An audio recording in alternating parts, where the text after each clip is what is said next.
Dans l'évangile de dimanche dernier, nous avons entendu quelque chose de choquant. Lazare est mort et je me réjouis de n'avoir pas été là. Comment Jésus se réjouit de la mort de Lazare? Il n'en faudrait pas plus pour encourager les images d'un Dieu sadique qui prend plaisir à nous voir souffrir et à nous voir mourir.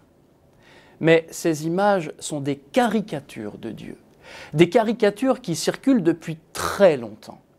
Cette contrefaçon, en effet, c'est Satan, le père du mensonge, qui l'inspire à l'homme depuis le début de l'aventure humaine, comme le racontent les premières pages de la Bible. Le diable conduit l'humanité à douter de la bonté de Dieu, à croire que Dieu est l'ennemi de notre bonheur. C'est faux. La réponse de Dieu à ce mensonge, ce n'est pas un grand discours.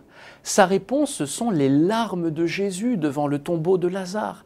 C'est son immense chagrin devant la détresse de Marthe et de Marie.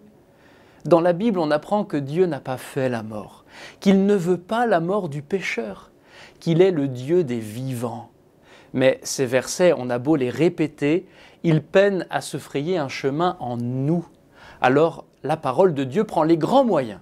Elle s'incarne, elle épouse notre chair, elle fait sienne nos émotions, elle souffre avec ceux qui souffrent, pleure avec ceux qui pleurent, meurt avec ceux qui meurent.